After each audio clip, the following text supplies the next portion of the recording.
بسم اللہ الرحمن الرحیم۔ عبدالستار عیدی مرحوم سے ایک انٹرویو میں پوچھا گیا، آپ نے ہزاروں لاوارث میتیں دفنائیں، کبھی کسی میت کی بگڑی حالت دیکھ کر رونا آیا؟ انہوں نے آنکھیں بند کر کے گہری سوچ میں غوطہ زن ہوتے ہوئے کہا، ایسی تو نہیں، البتہ ایک مرتبہ میرے رضاکار ایک صاف ستھری میت لے کر آئے جو تازہ انتقال کیے بوڑھے مگر کسی پڑھے لکھے اور کھاتے پیتے گھرانے کی لگ رہی تھی۔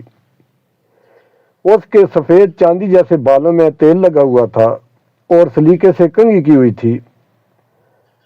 دھوبی کے دھلے ہوئے سفید اجلے کلف لگے سوٹ میں اس کی شخصیت بڑی باوقار لگ رہی تھی، مگر تھی وہ اب صرف ایک میت۔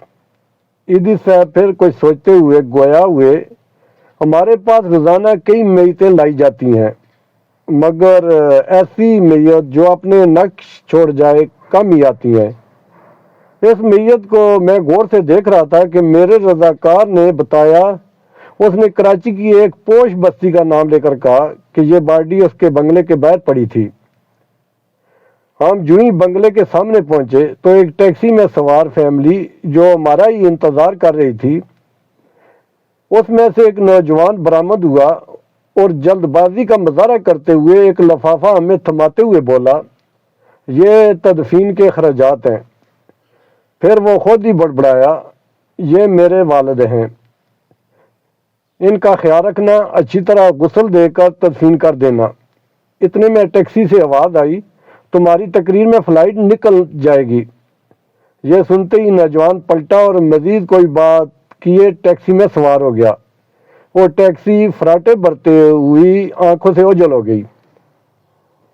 عیدی صاحب بولے، اس میت کے متعلق جان کر مجھے بہت دکھ ہوا اور میں ایک بار پھر اس بدقسمت شخص کی جانب دیکھنے لگا تو مجھے ایسے لگا جیسے وہ بازو میری طرف کیے مجھے درخواست کر رہا ہو کہ عیدی صاحب، ساری لاوارث میتوں کے وارث آپ ہوتے ہیں، مجھ بدقسمت کے وارث بھی آپ بن جائیں۔ میں نے فوراً فیصلہ کیا کہ اس میت کو غسل بھی میں دوں گا اور تدفین بھی خود کروں گا۔ پھر جو ہی غسل دینے لگا تو اس اجلے جسم کو دیکھ کر میں سوچ میں پڑ گیا کہ جو شخص اپنی زندگی میں اس قدر معتبر اور حساس ہوگا، اس نے اپنی اولاد کی پرورش میں کیا ناز و نم نہ اٹھائے ہوں گے، مگر بیٹے کے پاس تدفین کا وقت بھی نہ تھا۔ اسے باپ کو قبر میں اتارنے سے زیادہ فلائٹ نکل جانے کی فکر تھی، اور یوں اس میت کو غسل دیتے ہوئے میرے آنسو چھلک پڑے۔